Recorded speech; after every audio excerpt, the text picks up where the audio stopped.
सारे वैद्यगण विद्यार्थीगण इन सभी को मैं नमस्कार करके मेरा व्याख्यान शुरू करता हूं।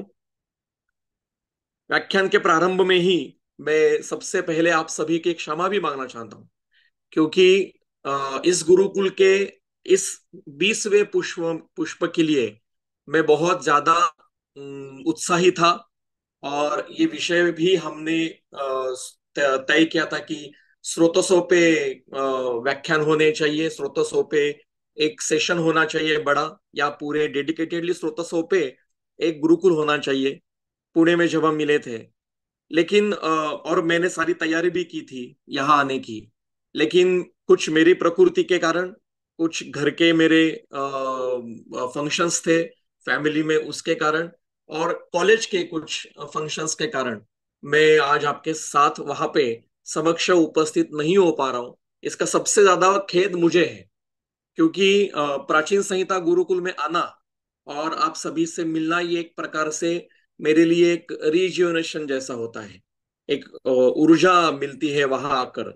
और जिस सत्य और दिल के क्या कहते हैं उसको, साफ दिल के सत्यता से और अत्यंत प्यार से वहां पे जो आयोजन किया जाता है, वो बहुत कम जगह पे होता है।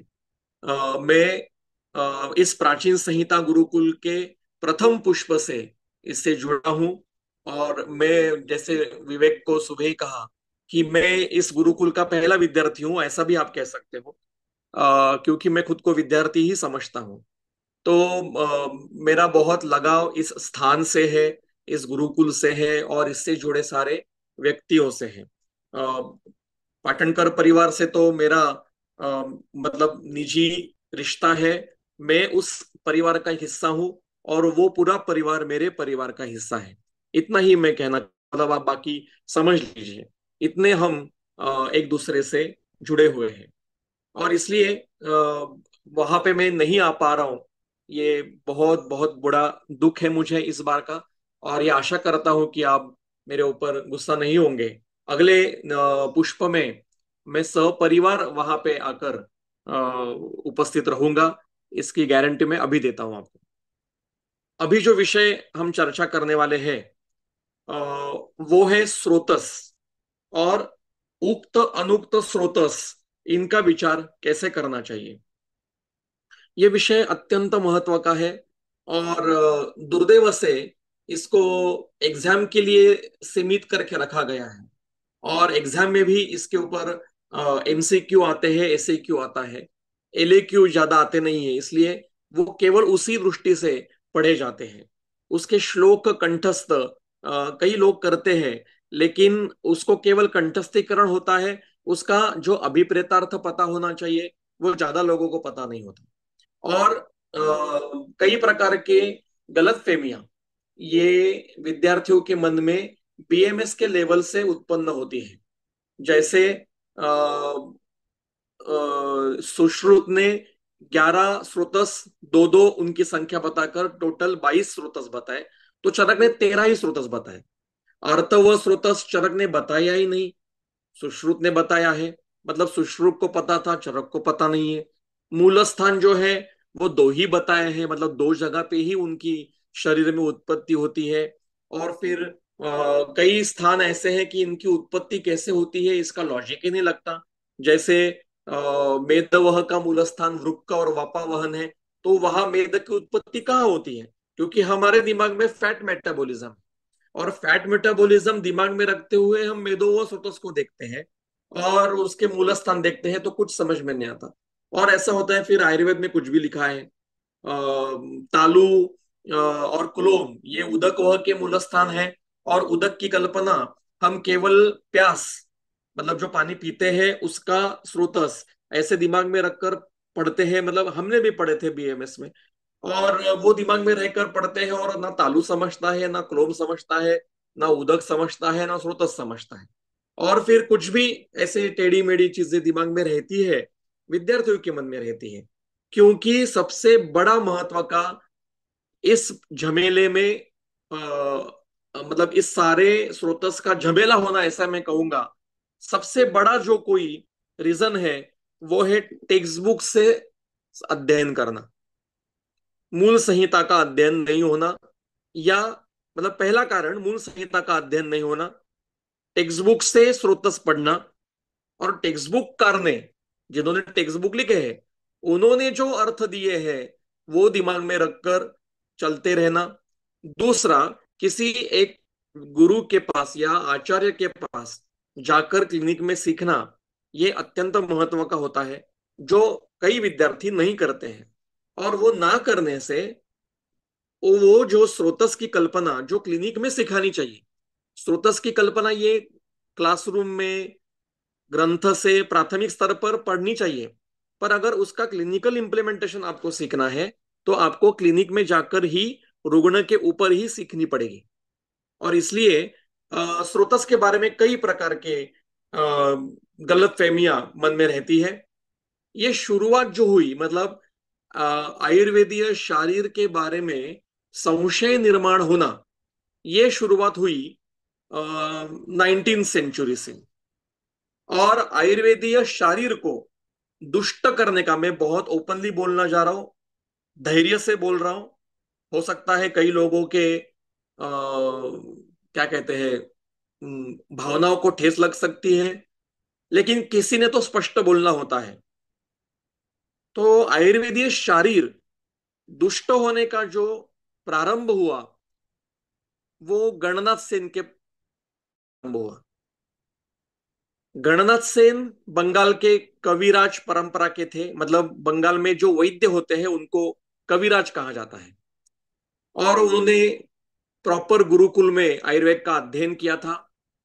लेकिन जब अंग्रेजों ने कलकत्ता या वेस्ट बंगाल, जो बंगाल है, पूरा कैप्चर किया था, और कैप्चर करने के बाद में वहां पे उनकी सत्ता स्थापन हुई थी, बंगाल का जो नवाब था, प्लासी की लड़ाई होने के बाद, और फिर उन्होंने पहला एलोपैथी का जो महाविद्यालय है वो कलकत्ता में खोला, ब्रिटिशों ने। फर्स्ट मेडिकल कॉलेज जो है एलोपैथिक मेडिकल कॉलेज, ये कलकत्ता में शुरू हुआ था। और जो लॉर्ड मेकाले की जो पद्धति थी कि यहाँ के सारे गुरुकुल बंद कर दो, और गुरुकुल बंद करने के बाद में जो यहाँ के व्यक्ति है, इनके मन में उनके खुद के प्रति, उनके देश के प्रति और उनके शास्त्रों के प्रति एक प्रकार का न्यूनगंड निर्माण करो, और उनको यूरोपियन जो विद्याएं हैं उनसे प्रभावित कर दो, उनके दिमाग उससे अभिभूत कर दो, और उनके मन में ये जड़ जड़ बिठा दो कि जो कुछ सत्य नॉलेज, जो भी सत्य है या भी जो भी नॉलेज है, वो यूरोपियन लोगों से ही आया है।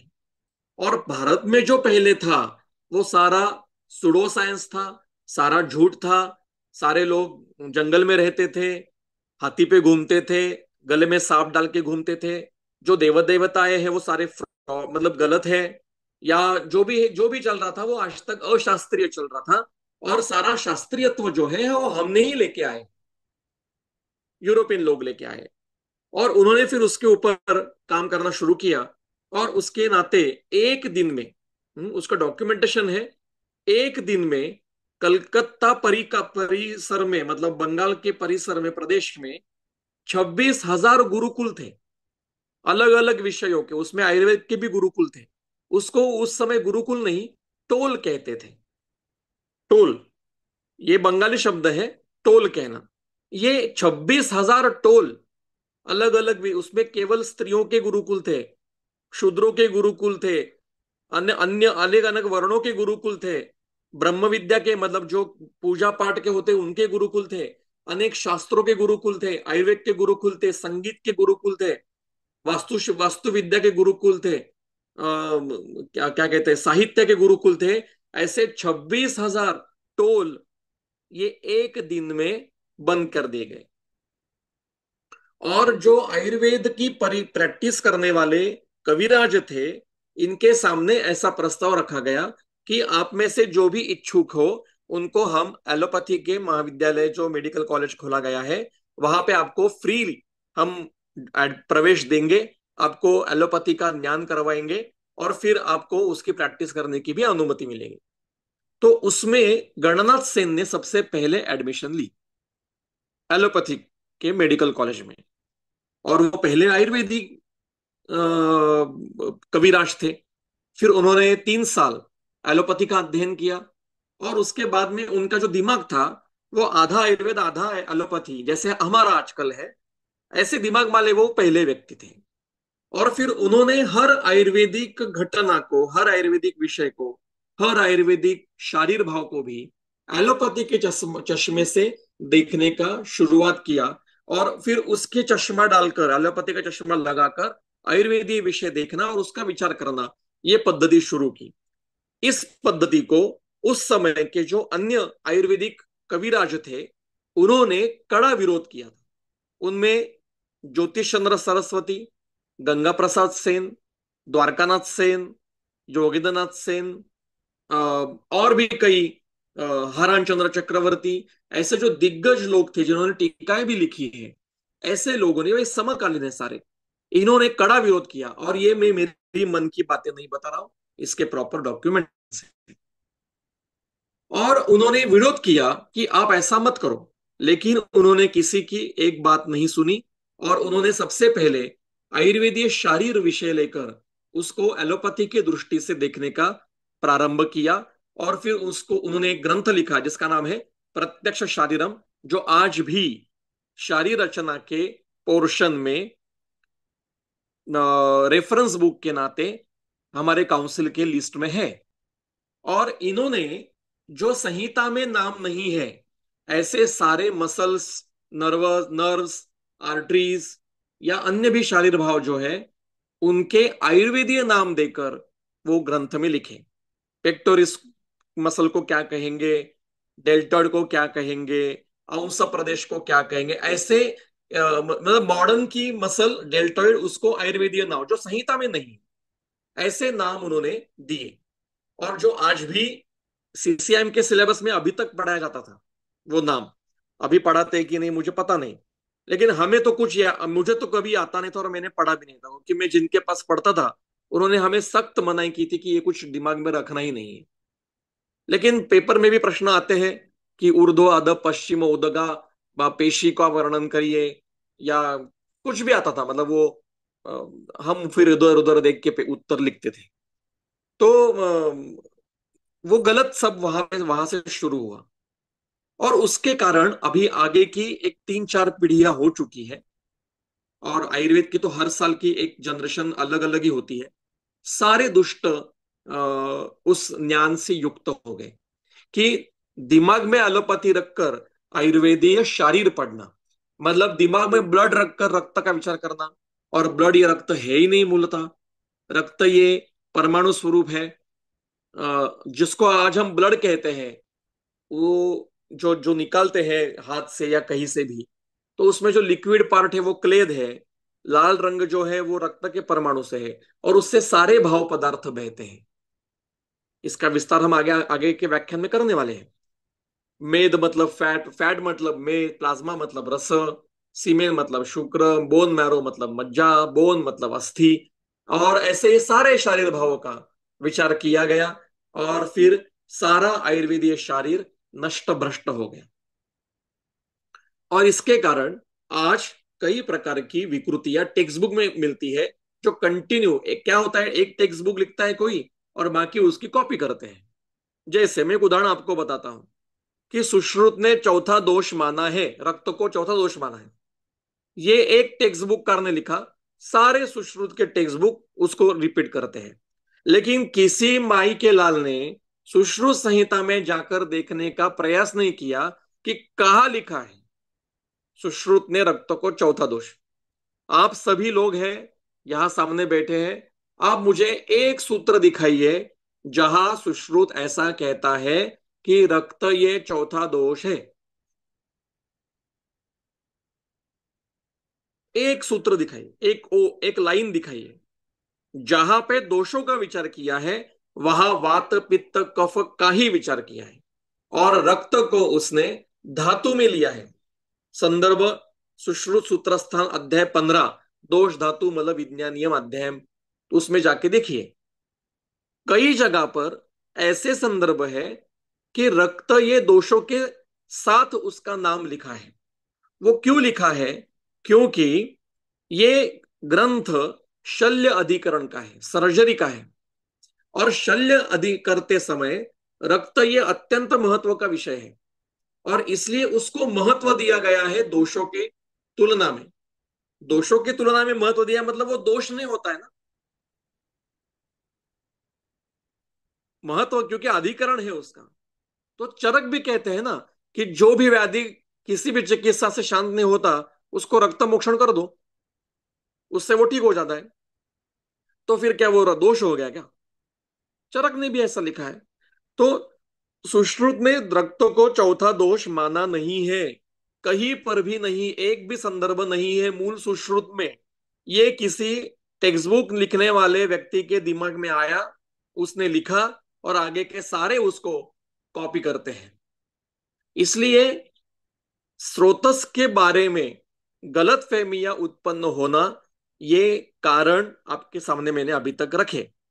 मेरा जो विषय है उसके लिए ये बात, पहली ये सब बात बताना अत्यंत महत्व का था, क्योंकि विषय है ग्रंथोक्त उक्त अनुक्त स्रोतसों का विवेचन, और फिर मेरा प्रत्यक्ष अनुभव।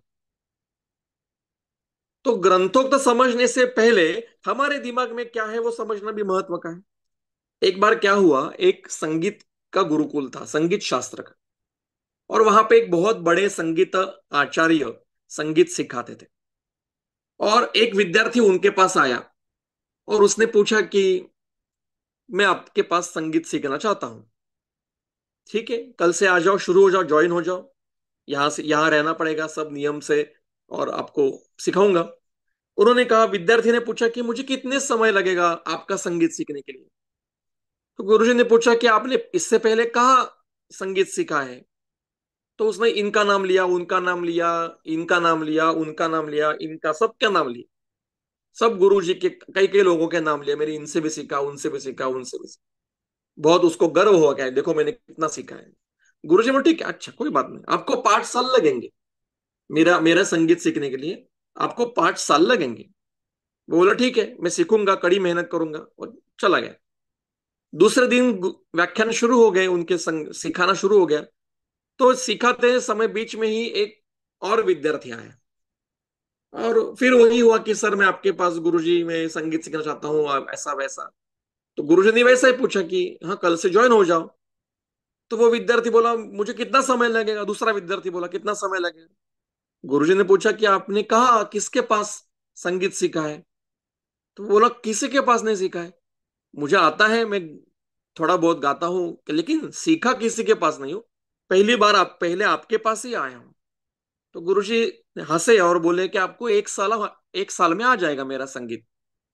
तो जो पहला विद्यार्थी था वो वहां बैठा था, उसकी एकदम आंखें ऐसी बड़ी हो गई, और उसने हाथ ऊपर करके गुरुजी को प्रश्न पूछा कि मैंने कल आपको पूछा, और मैंने इतने सारे लोगों के नाम बताए, मैं तो इतना सिखाया हूँ, और आप मुझे बोल रहे हो कि आपको 5 साल लगेंगे, और इसको तो कुछ भी नहीं आता है, ये तो पहली बार आपके बार आया है, उसको सारे गम पधनिसा नहीं आता, और उसको आप 1 साल में उसको सिखाया गया। क्या है, क्या प्रॉब्लम क्या है, मतलब मुझे समझ में नहीं आ रहा है।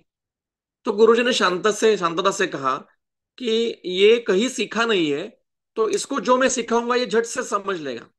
लेकिन आप जो पहले सीखे हैं, तो पहले पहले 4 साल आपके दिमाग से जो सीखा है वो निकालने के लिए जाएगा, और फिर 1 साल में मैं अब आपको मेरा मेरा संगीत सिखाऊं। आजकल हमारी अवस्था यही है, हम दिमाग में मॉडर्न का सारा एलोपैथी लेकर बैठते हैं आयुर्वेद सीखने के लिए, और हर समय एलोपैथी से तुलना करते हैं, हर चीज की तुलना एलोपैथी से करते हैं। क्लोम मतलब क्या, क्लोम मतलब क्या, क्लोम मतलब, अरे क्लोम को क्लोम समझो ना, तुलना करने की क्या जरूरत है? एक 1980s में एक फिल्म आई थी, फिल्म का नाम मुझे याद नहीं, लेकिन गाना ऐसा था कि प्यार को प्यार ही रहने दो, किसी रिश्ते का नाम ना दो। कई बार हम मैं कॉलेज में, हम भी विद्यार्थी थे, और अभी हम शिक्षक है तो विद्यार्थियों को देखते भी है। तो कई बार ऐसा तो कोई पूछता है कि अरे ये तेरी कौन है, हम कह वो कहता है, लड़का कहता है मेरी सिस्टर है, मुंह बोली सिस्टर है, या कहते हैं कि नहीं ये just we are just friends वगैरह। और कई विद्यार्थी कहते हैं सर वी आर एंगेज।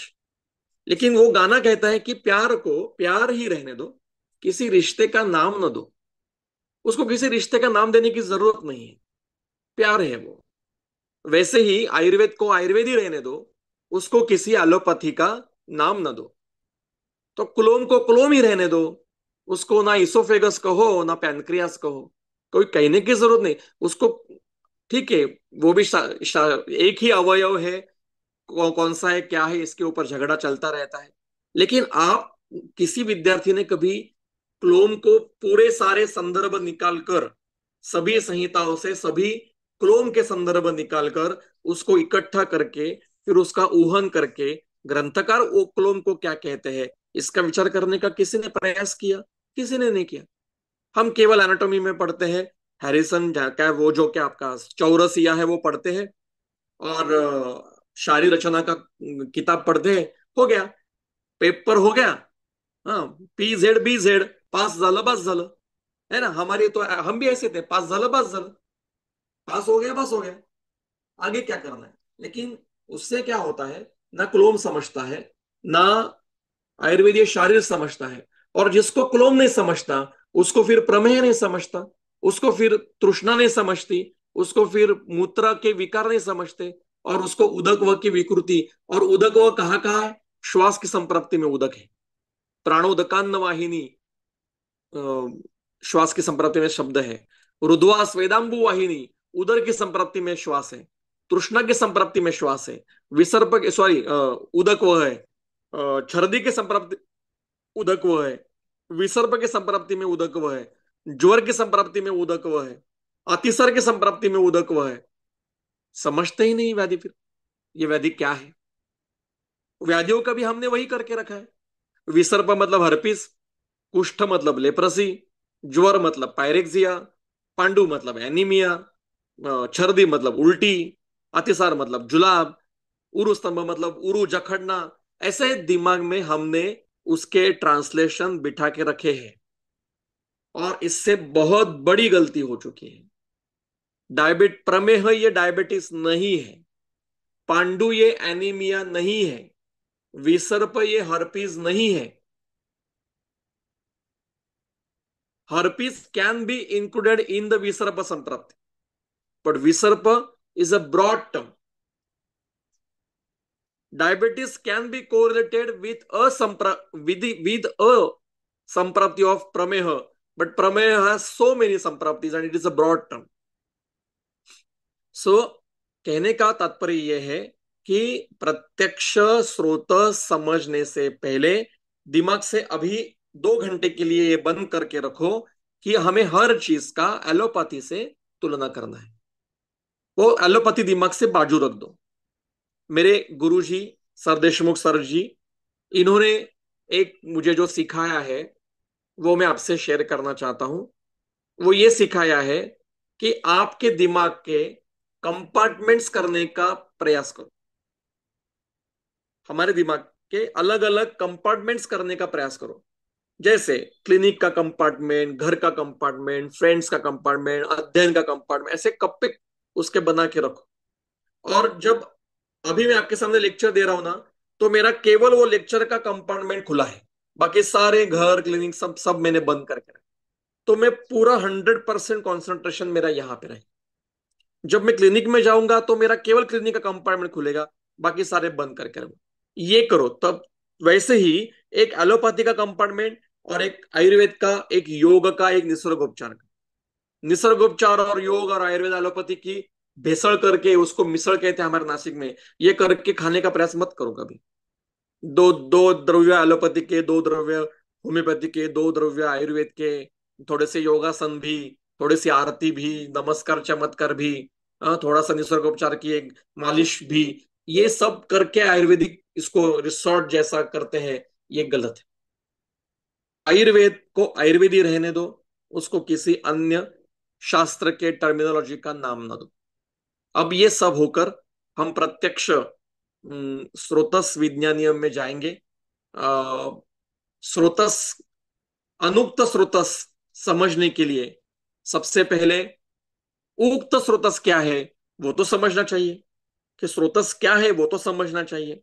और इसलिए आपके पास अगर नोटबुक पेन होगा तो जो जो क्राइटेरियाज हम स्रोतस के लिखेंगे उसकी एक लिस्ट हमें करनी है कि चरक ने और सुश्रुत ने भी कौन से क्राइटेरियाज बताए कि ये ऐसा ऐसा होगा तो इसको स्रोतस कहेंगे।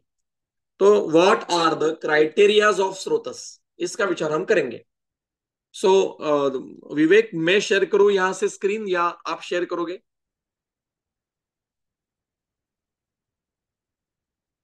मैं भी करता हूं। सर स्क्रीन शेयर कर दो एक मिनट। क्या? अब क्या आवाज नहीं आ रही है?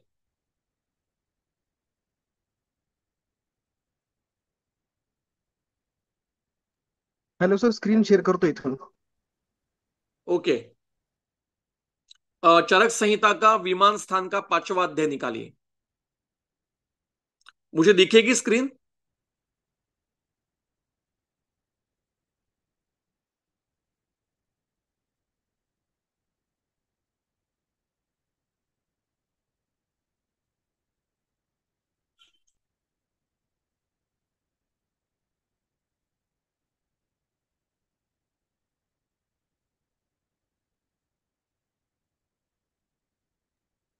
हॅलो सर, रेकॉर्डिंग होत नाहीये, तुम्ही शेअर करू शकता स्क्रीन? ओके। ओके। मला होस्ट बनवता का? Okay sir.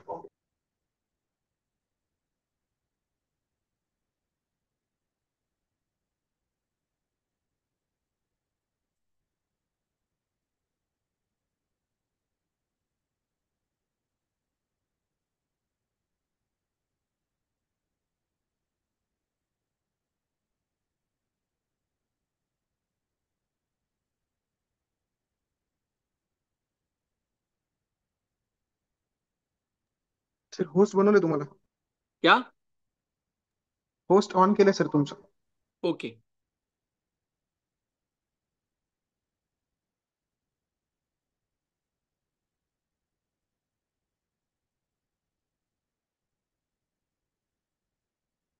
दिसतंय आता? हो सर, दिसते स्क्रीन.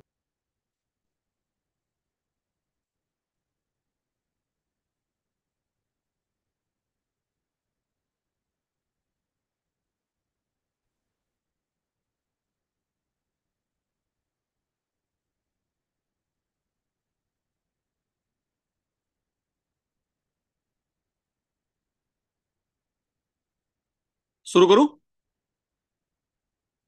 स्क्रीन दिसतीये? ओके सर,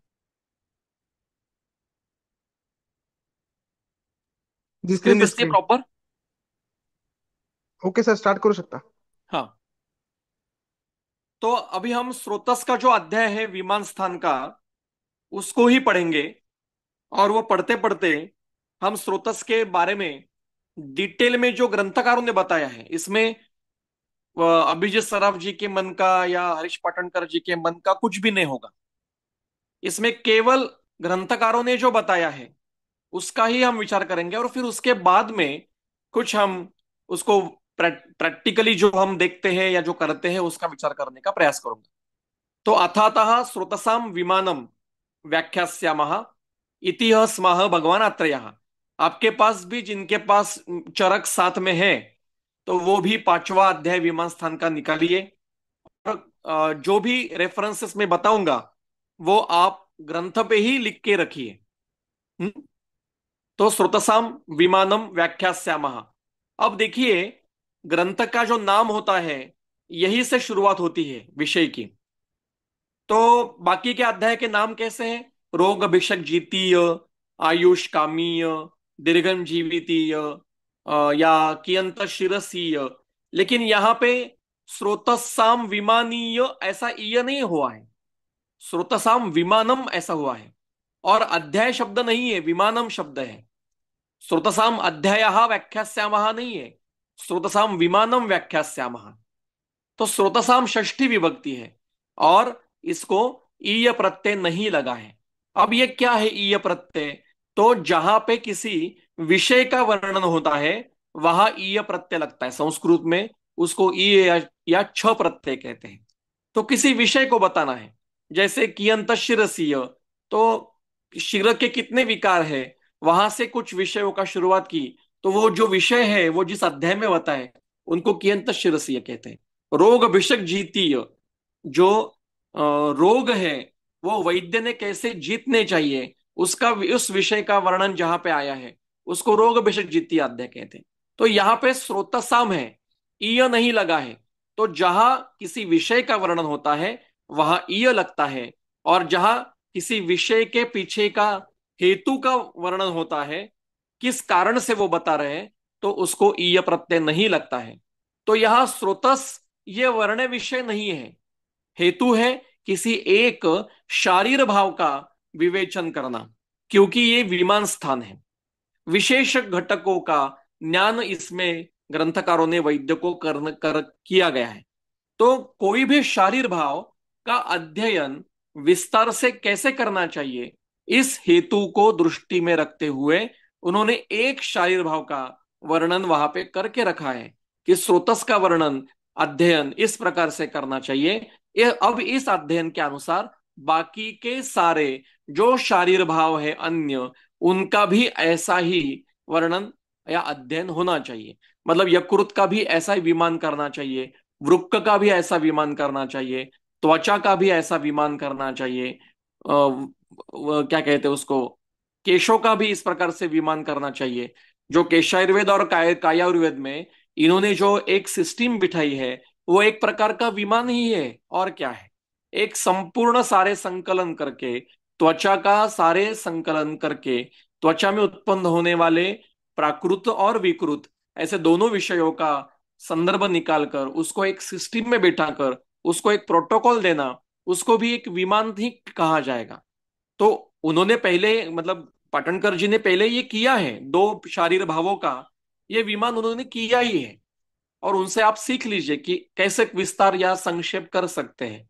तो वैसे ही अन्य शारीर भावों का भी इस प्रकार से विस्तार करना चाहिए, विमान करना चाहिए।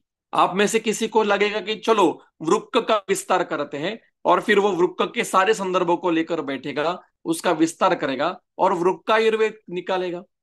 करना ही चाहिए। इस प्रकार से स्पेशलिटी सुपर स्पेशलिटी का विचार ग्रंथकारों ने हमें करने के लिए पूर्ण पूर्ण आदेश दिया है। वो कहते हैं इति आत्रेय शासनम, ये आत्रेय का शासन है, आप इसका विस्तार करो, जहां आवश्यक है वहां संक्षेप करो। ऐसे जो कुछ लोग हमारे महाराष्ट्र के हैं, यहाँ पे स्पेसिफिकली बताता हूँ, इन ग्रंथ में है क्या तो बताओ, ग्रंथ में नहीं है तो नहीं मानेंगे। वाग्भट में है क्या, हाँ वाग्भट में है तो ग्रेट, चरक में है क्या तो वो शायद गलत भी हो सकता है। ऐसे लोग हैं, इनको छोड़ दीजिए उनके हालत पे। हमें आज के जमाने के अनुसार इन संदर्भों को, अनुक्तों का विचार करके उसमें आज के संदर्भों को ऐड करके, आज के समाज के लिए आज के हेतुओं का विचार करके, आज के व्याधि के लक्षणों का विचार करके इनका एक प्रोटोकॉल की तरह कार्य करना पड़ेगा। ये आज के काल की अत्यंत महत्व की जरूरत है, आवश्यक कार्य है। केवल संहिता में लिखा है तो ही हम मानेंगे, संहिता में नहीं लिखा है तो हम नहीं मानेंगे, ऐसी जो चीजें हैं ये दिमाग से निकालनी चाहिए। हमारे एक गुरुवर्य जो गुरुकुल में भी आते हैं, वैद्य बावड़ेकर जी, सबके प्रिय गुरुजी है वो। तो उनकी आयुर्वेद के अध्ययन के काल की मैं एक घटना आपको बताना चाहता हूँ। एक बार कोलटकर सर लेक्चर ले रहे थे, और वह उन्होंने लेक्चर लेते लेते कुछ ऐसा एक वक्तव्य किया। तो बावड़ेकर जी ने हाथ ऊपर करके पूछा था कि गुरुजी ये आपका मंतव्य है या चरक का मंतव्य है? चरक का मंतव्य है तो संदर्भ दिखाइए, और आपका मंतव्य है तो उसके चरक के संदर्भ दिखाइए। ऐसे शिष्य होने चाहिए। नहीं तो गुरुजी कहेंगे कि सूरज पश्चिम से उगता है तो सारे विद्यार्थी कहेंगे नहीं सूरज पश्चिम से उगता है। ऐसा नहीं होना चाहिए, क्योंकि अग्निवेश जी ने अत्रेय को क्रॉस किया है, मैत्रेय ने अत्रेय जी को क्रॉस किया है।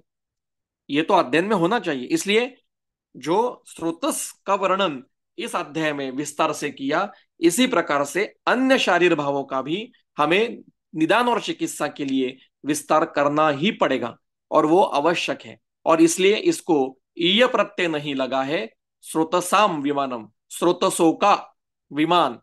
और ये व्याख्यान कर रहे हैं। हर अध्याय की शुरुआत में शब्द होता है व्याख्यास्यामः। लिखिस्यामा ने हम अध्याय लिख नहीं रहे हैं, व्याख्यान कर रहे हैं। अगर उनकी भूमिका व्याख्यान करने की है तो हमारी भूमिका कैसे होनी चाहिए? सुनने की होनी चाहिए। चरक क्या कहना चाहते हैं, सुश्रुत क्या कहना चाहते हैं, वाग्भट क्या कहना चाहते हैं, ये हमें सुनना पड़ेगा। केवल पढ़ना नहीं है, सुनने की क्षमता डेवलप करनी पड़ेगी, क्योंकि वो तो व्याख्यान दे रहे हैं। ठीक है। इतिहास मह भगवान आत्रेय। इसके आगे चलते हैं। मेरी आवाज आ रही है प्रॉपर?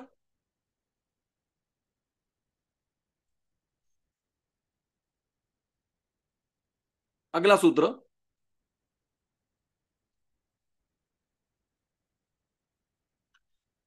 यावन्तः पुरुषे मूर्तिमंतो भाव विशेषः तावंत एव अस्मिन् श्रुतसाम प्रकार विशेषः। यावन्तः, अब ये जो हमने लिखा था कि क्राइटेरिया क्या है स्रोतस के, ये हमें लिखने हैं। तो इस वाक्य में पहला क्राइटेरिया है यावन्तः पुरुषे। यावंत मतलब जितने, पुरुषे सप्तमी है, पुरुष शरीर में, मूर्तिमंत भाव विशेष है, उन सभी भाव विशेष के स्रोतस है। तावंत स्रोतसाम प्रकार विशेष। अब यहां पे शब्द है मूर्तिमंत, जिसके ऊपर हमें व्याख्या करनी है। मूर्तिमंत की टीका है नीचे। मूर्तिमंत इति असर्वगत द्रव्य परिमाणवंतः। असर्वगत द्रव्य परिमाणम ही मूर्ति उति उच्चते। हम गणपति की मूर्ति लाते हैं ना, गणपति की मूर्ति है, देवी माँ की मूर्ति है, ऐसा कहते हैं हम, धन्वंतरी की मूर्ति है। मूर्ति मतलब क्या? जो असर्वगत द्रव्य परिमाण, मतलब जिनके परमाणु ये दिखाई देते हैं, जो एक जगह पर है, स्थूल रूप में है, जिनको परमाणु है। और असर्वगत मतलब क्या? मूर्तिमंत मतलब जो विभू नहीं है, जिनके परमाणु है, जिनकी मूर्ति है, जो दिखाई देते हैं, जिनको पकड़ सकते हैं, जिनका प्रमाण गिन सकते हैं, उनको परमाणु कहते हैं। और ऐसे जो असर्वगत, सर्वगत मतलब सर्वव्यापी, तो जो 9 द्रव्य है उसमें से 4 द्रव्य ये विभू है। जैसे आकाश, काल, दिशा और आत्मा, ये 4 विभू है, ये सर्वगत है। ये छोड़कर बाकी के जो द्रव्य है, जैसे 5 द्रव्य, पृथ्वी जल तेज वायु और मन, इनको परमाणु है। ये असर्वगत है, मतलब आपको एक जगह पे मिलेंगे, परमाणु मिलेंगे, इनको आप पकड़ सकोगे, प्रमाण कर सकोगे, क्षय वृद्धि के लक्षण दिखाई देंगे। तो ये जो असर्वगत है, मतलब जिनकी मूर्ति है, उनका स्रोतस है। तो स्रोतस का क्राइटेरिया पहला क्या हुआ? किसका स्रोतस होगा? जिसका शरीर में परमाणु होगा, जिसका शरीर में सूक्ष्म या स्थूल अस्तित्व होगा, उसका स्रोतस होगा।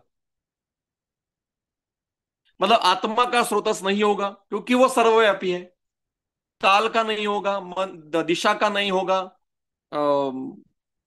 और आकाश का नहीं होगा। बाकी जितने सारे शारीर भाव है, उन सबके स्रोतस आपको मिलेंगे। ये पहला क्राइटेरिया। अब इसको तंत्र लगाएंगे विपर्य, उल्टा, कि जिनके स्रोतसों का वर्णन किया है, ये कैसे है? ये मूर्तिमंत है, इनके परमाणु है, इसलिए मनो वह स्रोतस का वर्णन है। और इसलिए मन ये परमाणु स्वरूप है। मन के 2 गुण बताए हैं, कौन से? अणुत्व और एकत्व।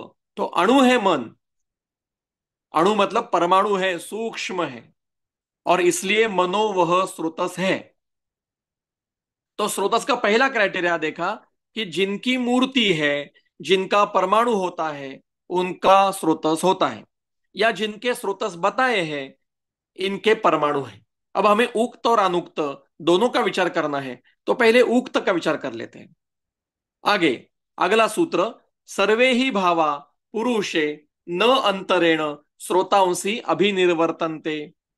जिस भाव का वो स्रोतस है, उसकी उत्पत्ति उसके अपने ही स्रोतस में होती है। मतलब रस की निर्मिति कहाँ होगी? रसवह में होगी। मांस की निर्मिति कहाँ होगी? मांसवह में होगी। जहां पे उनकी उत्पत्ति होती है वहां से उनका स्रोतस शुरू होता है।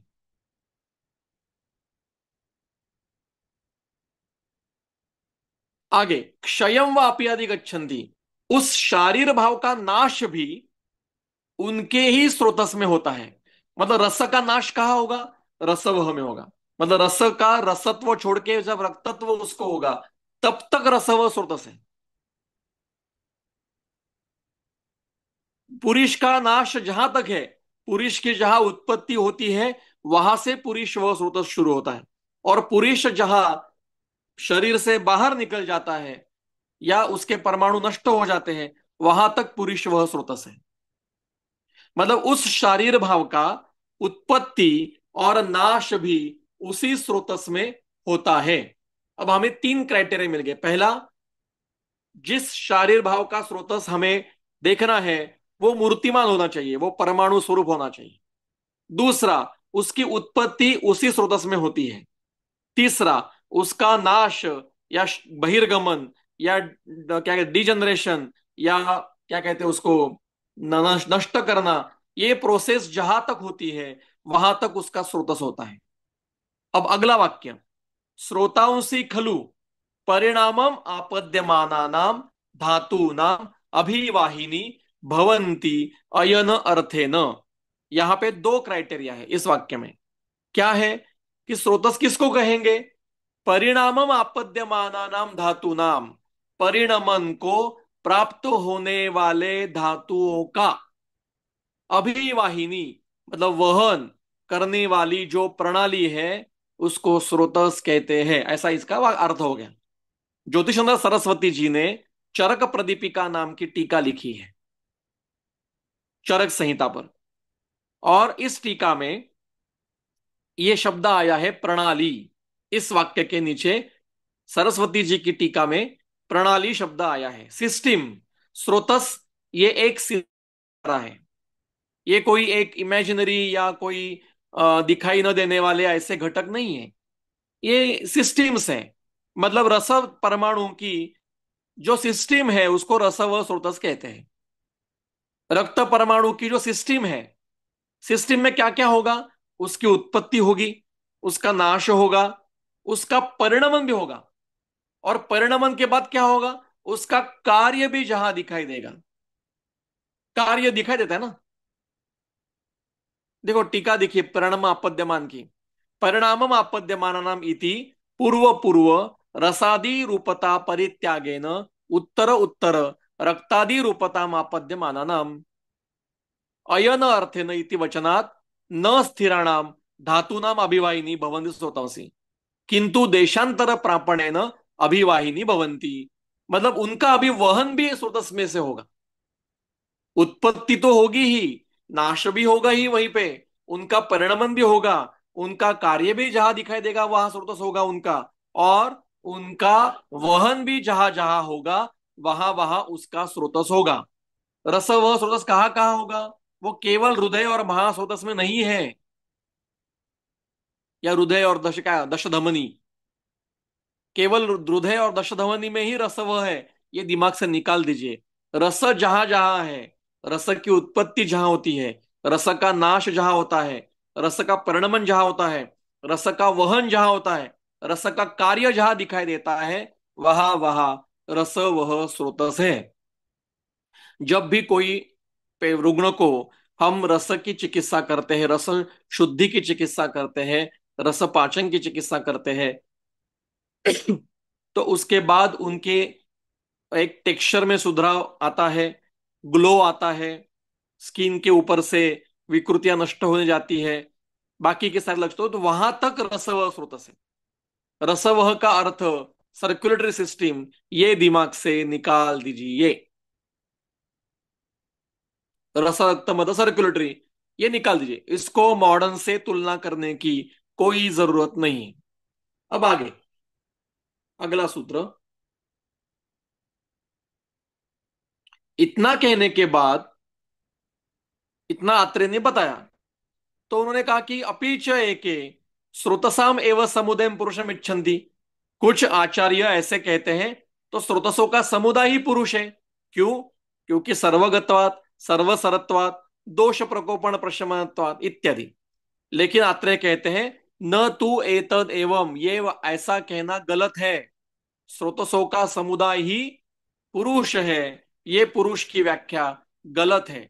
क्योंकि यस्य ही स्रोतांसी, जिसका ये स्रोतस है, यच्च वहंती, उस स्रोतस में से जो बहता है, यच्च आवहंती, उससे जो बह के आता है, यच्च च अवस्थितानि, यत्र अवस्थित, जहां जो इसमें रहता है, सर्वम तद अन्यतेभ्यः, वो स्रोतस से भिन्न है।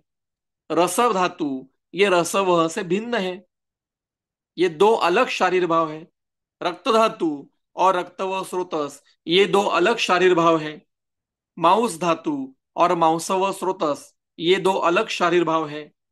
मूत्र और मूत्र वह स्रोतस, ये अलग शारीर भाव है। मूत्र व स्रोतस से मूत्र बाहर निकलता है या वहन होता है। और इसलिए स्रोतसों का समुदाय मतलब पुरुष, ये व्याख्या गलत है। आगे कहते हैं अति बहुत्वाद खलु केचित अपरिसंख्यानि आचक्षते। कुछ कहते हैं कि ये अपरिसंख्य है, कुछ कहते हैं परिसंख्य है। अब आगे के सूत्र में उन्होंने कहा, अभी तक कुछ क्राइटेरिया हमने लिखे हैं, कुछ क्राइटेरिया आगे आने वाले हैं।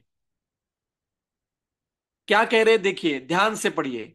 तेषाम तु खलु स्रोतसाम यथा स्थूलम कतिचित प्रकारान मूलतः प्रकोप विज्ञानतः अनुव्याख्यास्यामः। मतलब ऐसे जो अनेक शरीर भावों के अनेक स्रोतस है, उसमें से यथा स्थूल, जितने महत्व के हैं उतने, कतिचित प्रकार, उसमें से भी कुछ प्रकार, मतलब 13 बताए ना, संख्या बताइए, 13 और ये 21 22 जो है सुश्रुत के, ये इसमें कोई भेद नहीं है सुश्रुत और चरक में। ये कुछ प्रकारों का वर्णन कर रहे हैं, वो भी कौन से? यथा स्थूल, जितने महत्व के हैं उसमें से भी कुछ प्रकारों का ही वर्णन कर रहे हैं। और वो कैसे कर रहे हैं? मूलतः और प्रकोप विज्ञानतः। What is the methodology to study a srotas, वो यहां है। This is the methodology to study a srotas. That there are two ways to study a srotas. First is a मूलतः, मूलों का अध्ययन करो, और सेकंड प्रकोप विज्ञानतः। अब मूल मतलब क्या है? मूल की टीका है क्या, देखिए आगे के सूत्र में है, मैं दिखाता हूं। मूल का अर्थ आगे के 8 नंबर के श्लोक में दिया है। मूलम इति प्रभव स्थानम, लिख के रखिए, प्रभव स्थानम। प्रभव का अर्थ, दो अर्थ है। एक है उत्पत्ति, प्रभव मतलब उत्पत्ति, और दूसरा अर्थ प्रकर्षेण भवती इति प्रभवाः, जहां वो शारीर भाव अति मात्रा में या प्रकर्ष से कार्यरत है, और जहां उसका प्रमाण ज्यादा दिखाई देता है, वो भी उसका मूल स्थान हो सकता है। दो मूल स्थान हमने दिखाए, बाकी के अनुक्त मूल स्थानों का भी हमें अध्ययन करना पड़ेगा। इसलिए हृदय मूलम महास्रोतः च, च आया है ना, तो उसमें अनुक्त दिखाई देना उसका विचार करना पड़ेगा। कैसे करना है आगे देखते हैं। तो और प्रकोप विज्ञानता में तीन चीजें हैं। एक है दुष्टि हेतु, दूसरा दुष्टि लक्षण, और तीसरा चिकित्सा। इन तीनों को मतलब हेतु, लिंग, चिकित्सा, इन किसकी? स्रोतस की, दुष्टि की। इनको मिलके फिर प्रकोप विज्ञान बनाया जाता है। और इसलिए आपको अगर नए किसी स्रोतस का अध्ययन करना है तो आपको कैसे करना पड़ेगा? मूलतः और प्रकोप विज्ञानतः। क्यों? क्योंकि आगे बताते हैं जो हमने वर्णन किया है, यथा स्थूलम कतिचित अपरिसंख्य स्रोतसों में से कुछ बड़े बड़े स्रोतस केवल हम बता रहे हैं, ये भविष्यंति अलम अनुक्तार्थ ज्ञानाय, ये आगे जाकर आप विद्यार्थियों को अनुक्त स्रोतसों के ज्ञान के लिए समर्थ है। अलम, इतना अध्ययन आवश्यक है। कौन कह रहे हैं? चरक कह रहे हैं।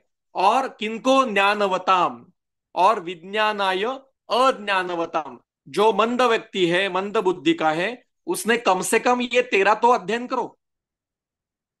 और जो बुद्धिमान है उसने 13 का अध्ययन करके उसके अनुसार जो अनुक्त स्रोतस है, जो यहाँ पे उक्त नहीं है, यहाँ पे जो बताए नहीं है, उनका अध्ययन करना चाहिए। वो कैसे करेंगे, उसकी मेथोडोलॉजी यहाँ पे दी है, मूलतः एंड प्रकोप विज्ञानतः। वो 13 क्या है? प्राण, उदक, अन्न, रस, रुधिर, मांस, मेद, अस्थि, मज्जा, शुक्र, पुरुष, मूत्र, स्वेद, वाहनी इति। आगे का वाक्य महत्व का है। वात पित्त श्लेष्मणाम पुनः सर्व शरीर चराणाम सर्वाणी स्रोतांसी अयन भूतानी। वात पित्त कफ ये संपूर्ण शरीर में चर मतलब गति करने वाले होते हैं। दोष कहीं पर भी एक जगह रुकते नहीं है। जहां रुकते हैं वहां व्याधि करते हैं। यत्र संगः ख वैगुण्यात तत्र व्याधि उपजायते। यहाँ पे भी ख शब्द आया, स्रोतस के लिए आया। ख वैगुण्य मतलब स्रोतो वैगुण्य, स्रोतो विगुणता से दोष जहां पे रुकते हैं वहां व्याधि करते हैं। और सभी इसलिए दोष संपूर्ण शरीर में संपूर्ण स्रोतसों से अयन करने वाले हैं, इसलिए उनके अलग स्रोतस बताए नहीं है। तद्वत अतीन्द्रियाणाम पुनः सत्वादीनाम केवलम चेतनावत शरीरम अयन भूतम अधिष्ठान भूतम च। अब इस सूत्र के ऊपर गंगाधर की टीका है जल्पकल्पतरु कि स्रोतस के दो प्रकार होते हैं। एक केवल अयनभूत, मतलब जिसमें से केवल वो धातु घटक बहता है।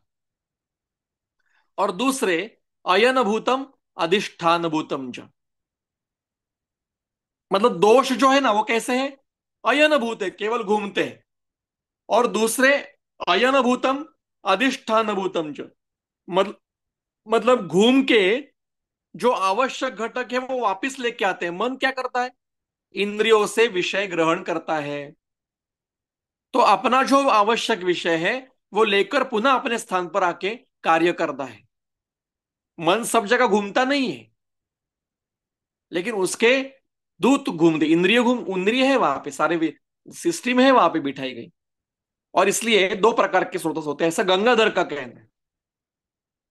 तद एतत् स्रोतसाम प्रकृति भूतत्वात् न विकारैहि उपसृज्यते शरीरम। यहां तक समझा? यहां तक किसी को कुछ प्रश्न है तो मैं आगे जाता हूं, क्योंकि इसके आगे जो होने वाला है वो शायद आपकी नींद उड़ा देने वाला है। किसी को अगर कुछ प्रश्न होंगे?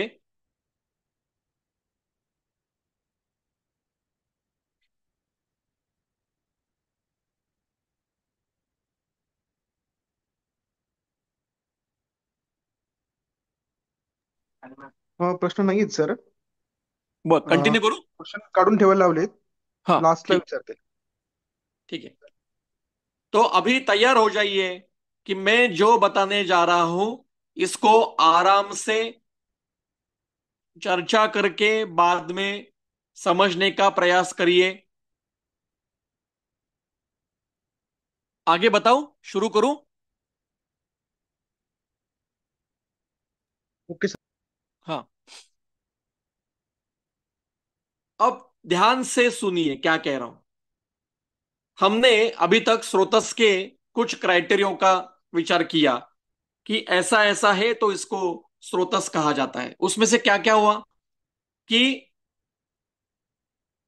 ये पहले शारीर भाव होने चाहिए, इनकी मूर्ति होनी चाहिए, परमाणु होने चाहिए, इनका उत्पत्ति उसी स्रोतस में होनी चाहिए, उनका नाश भी उसी स्रोतस में होना चाहिए, उनका वहन भी होता है वहां उनका स्रोतस है, उनका परिणमन जहां होता है वहां उनका स्रोतस है, उनकी क्षय वृद्धि जहां होती है, उनका कार्य जहां दिखाई देता है, मतलब रस का कार्य जहां दिखाई देगा वहां रसव है, मांस का कार्य जहां दिखाई देगा वहां मांसव है। तो वहां वहां उनके उनके स्रोतस है। अब ये कहते हैं कि हमें अनुक्त स्रोतसों का विचार करना पड़ेगा। ज्ञानवतम ना, बुद्धिमानों को अनुक्त का ज्ञान करना पड़ेगा।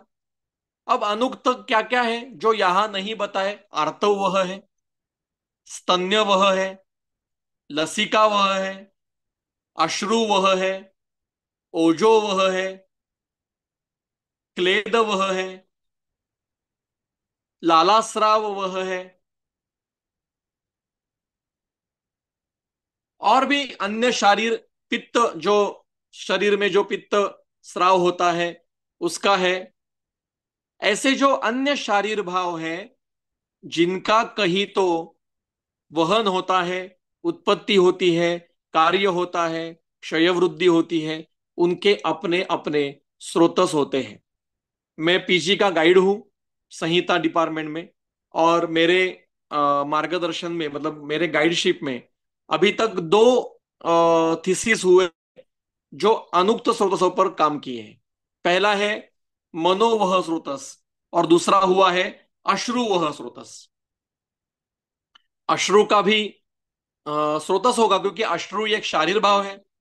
अश्रु की कहीं तो उत्पत्ति होती है, अश्रु का कहीं तो नाश होता है, अश्रु का वहन होता है, अश्रु का परिणमन होता है, मतलब अश्रु बनाया जाता है।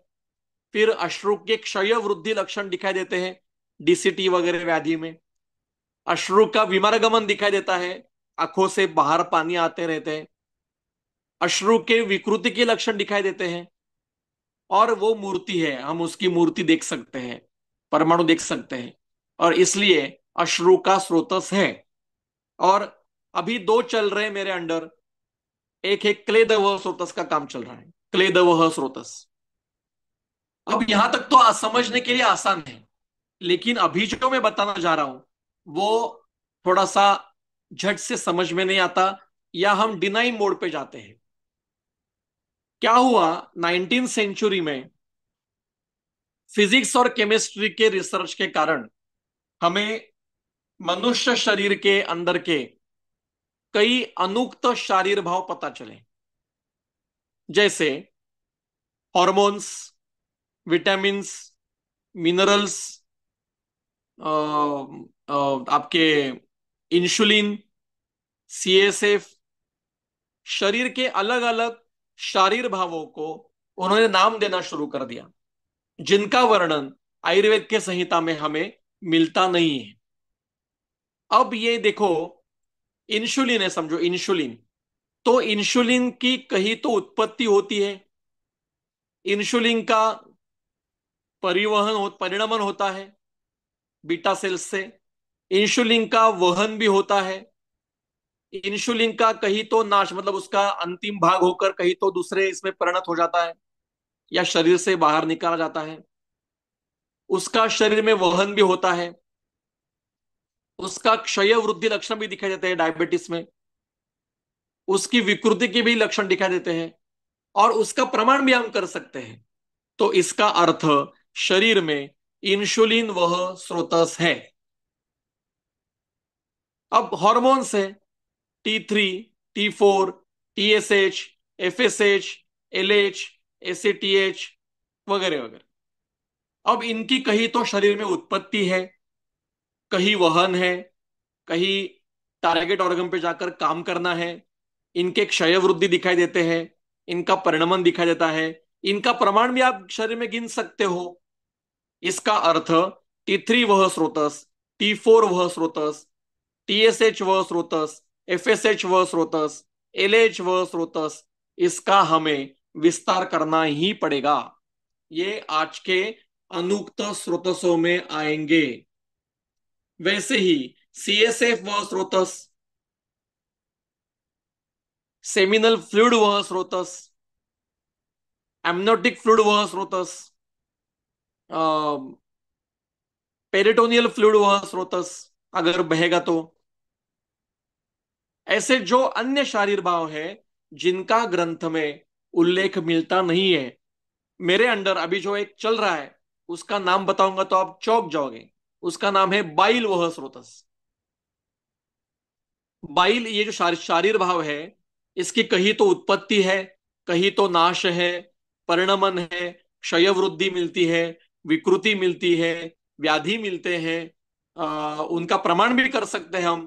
तो इसका अर्थ बाइल वह स्रोतस है, इसका विचार हमें करना पड़ेगा। और इसलिए अनुक्त स्रोतसों में ये भी आएंगे। प्रॉब्लम कहाँ होता है कि हमने फैट को मेद कहा, प्लाज्मा को रस कहा, मसल को मांस कहा, ब्लड को रक्त कहा। आप मुझे बताइए कि किसी व्यक्ति का अगर टीएसएच लेवल चेक करनी है तो क्या हम निडल पिट्यूटरी में घुसाते हैं क्या? नहीं, हम हाथ से खून निकालते हैं। हाथ नहीं होगा तो पैर से निकालेंगे। किसी को पैर भी नहीं होंगे तो मन्या से निकालेंगे, फीमोरल वेन से निकालेंगे। शरीर से कहीं से भी आपने खून निकाला तो भी उसमें आपको T3 T4 TSH, insulin, testosterone, oestrogen, vitamin, different types of vitamin, potassium, magnesium, sodium आदि मिनरल्स, एंजाइम्स, इनके लेवल आपको शरीर के किसी भी जगह से खून निकालो मिल जाएगी। आप पैर से खून निकालोगे, वहां से भी आपको इंसुलिन की लेवल पता चलेगी। डायबिटीज के पेशेंट को जिसको हाथ नहीं होते, उसको पैर के खून से टेस्ट करते हैं। तो इसका अर्थ वो सर्व शरीर में घूमते हैं, लेकिन उनके स्पेसिफिक टारगेट ऑर्गन है काम करने के। तो उनका अपना अपना बहने का एक मार्ग है खुद का। क्या आपको बताना पड़ता है T3 को कि पिट्यूटरी से चलो आज खाना खाने के बाद पिट्यूटरी का बटन दबाएंगे, और पिट्यूटरी दबाने के बाद में एक जगह से, एक नल से T3 निकलेगा। फिर उसकी पूरी बताएंगे, चलो T3 इधर से घूमो, इधर से जाओ, मुड़ते मुड़ते मुड़ते आया थायराइड, रुक जाओ, काम करना शुरू कर दो। ऐसा करते हैं? नहीं, वो तो अपने आप हो रहा है, इट्स ऑटोमेटिक। कब T3 निर्माण होता है, कब जाता है बह के, कब थायराइड तक पहुंचता है, कब कार्य करता है, हमारा कंट्रोल नहीं है उसके ऊपर। आप में से कोई है वहां पे बैठे कि जो अपने T3 को कंट्रोल कर सकते हैं बैठे बैठे? TSH को कंट्रोल कर सकते हैं, इस्ट्रोजेन टेस्टोस्टेरोन को कंट्रोल कर सकते हैं? कोई नहीं है। मतलब उनके अपने अपने मार्ग निसर्ग ने बिठा के रखे हैं। उनका अपना अपना स्रोतस है। टेस्टोस्टेरोन वह स्रोतस, इस्ट्रोजोन वह स्रोतस, AMH वह स्रोतस, FSH वह स्रोतस। इनके अपने अपने स्रोतस शरीर में है। मैं फिर से बता रहा हूं, ये समझना थोड़ा कठिन है, क्योंकि ये किसी ने पढ़ा ही नहीं इस प्रकार से। इस प्रकार का इंटीग्रेशन नहीं किया किसने। हम इंटीग्रेशन कैसे करते हैं? टर्म का करते हैं, टर्मिनोलॉजी का इंटीग्रेशन करते हैं, जो गलत है। टर्म्स को कोरेट मत करिए। मेद मतलब फैट नहीं है। बोन मतलब अस्थि नहीं है। आप देखो, अस्थि धातु ये सर्व शरीर में है। अस्थि मतलब जिनको बोन कहते हैं, ये उसके मूल व्यक्त रूप है, स्थूल रूप है। लेकिन सॉफ्ट ऑर्गन में भी अस्थि मिलते हैं, कैल्सिफिकेशन दिखाई देता है। Calcification in heart, calcification in liver, calcification in intestine मिलते हैं। आप मुझे उत्तर दीजिए, आज जिसको माउस के मसल कहता है मॉडर्न साइंस, उसको आयुर्वेद में क्या कहा है? माउस धातु कहा है, पेशी कहा है, या स्नायु कहा है? विचार करो इसके ऊपर। गंगाधर कहते हैं कि धातु सारे ये परमाणु रूप है। तो मांस धातु ये परमाणु है, उसका स्थूल रूप पेशी है, मसल है।